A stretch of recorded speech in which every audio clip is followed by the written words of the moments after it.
আসসালামু আলাইকুম। আমি ইস্পাত জাহানিবা হবিগঞ্জ থেকে বলছি। কাছে এবং দূরে, দেশ এবং দেশের বাহিরে যে যেখান থেকে আমার আজকের ব্লগ ভিডিওটা দেখছেন, আশা করি আল্লাহর অশেষ মেহেরবানিতে আপনারা সকলে ভালো আছেন। আলহামদুলিল্লাহ, আমরা ভালো আছি। নতুন আরও একটা দিনে নতুন আরও একটা ডেইলি ব্লগ নিয়ে আপনাদের মাঝে হাজির হয়ে গেলাম। আশা করি আজকের ব্লগ ভিডিওটা আপনাদের কাছে কোনো না কোনো অংশে ভালো লেগে যাবে। সবাই স্কিপ না করে আমার সাথেই থাকুন। ধন্যবাদ। আজকে ব্লগটা শুরু করতে যাচ্ছি আমার সন্ধ্যার নাস্তা দিয়ে। আমি সন্ধ্যার নাস্তা কী করি এবং কী থাকছে। প্রথমে আমি নিয়েছি ডাই কেক আর তার সাথে কিছু ফল কেটে নিয়েছি। আমার কিন্তু ফলের মধ্যে ড্রাগনটা অনেক ভালো লাগে, তার জন্য ড্রাগন আমি একটু বেশি করে দিই সব কিছুর মধ্যে। আমার যে ড্রাগনটা পছন্দ সেটা অন্য কার পছন্দ হতেও পারে, নাও হতে পারে, কিন্তু সবার পছন্দ তো আর একরকম না, সবার একটু ভিন্ন ভিন্ন রকম পছন্দ হবে, এটাই স্বাভাবিক।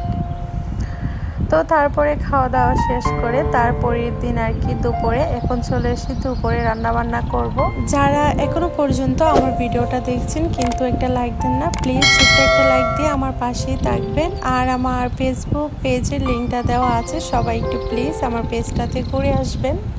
শ্বশুর আজকেও ভাইনা ধরেছিল আমার হাতের হাঁসের মাংস খাবে, তো আজকেও হাঁসের মাংস রান্না করেছি, তার সাথে মাছ রান্না করেছি আর ছিল দুধ। তো এইগুলো ছিল আমাদের দুপুরের খাবার।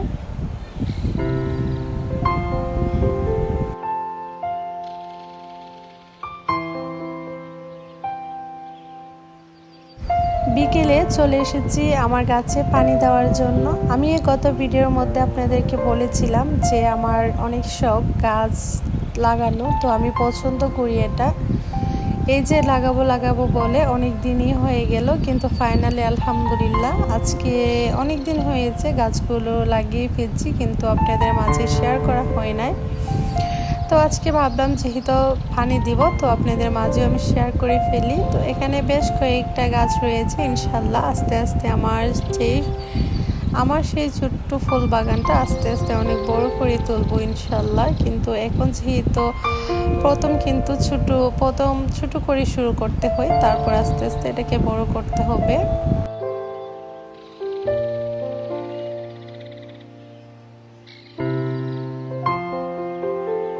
চলেন আজকে আপনাদের সাথে আমি একটা গিফট আনবক্সিং করি। এই যে সুন্দর 3 পিসটা দেখতে পাচ্ছেন, এটা আমাকে আমার শ্বশুর গিফট করেছে। শুধু আমাকে দেয় নাই, আমার বড় চাকেও দিয়েছে, যেহেতু আমরা দুজন, তো আমাদের জন্য 2টা 3 পিস আনা হয়েছে। কাপড় তারপরে একরকম সব কিছু, শুধু উনিরটা উনি নিয়ে গেছে আর শুধু আমারটাই আমি আপনাদের মাঝে শেয়ার করেছি।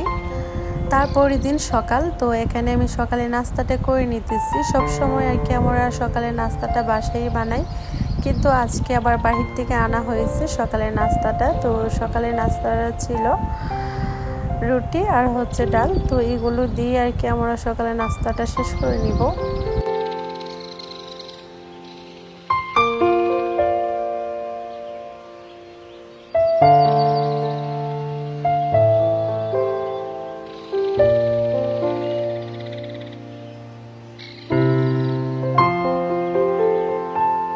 আজকের ব্লগ ভিডিওটা এই পর্যন্তই। সবাই ভালো থাকবেন, সুস্থ থাকবেন। নতুন আরেকটা ব্লগ নিয়ে আপনাদের মাঝে হাজির হব। ততক্ষণ পর্যন্ত আল্লাহ হাফেজ।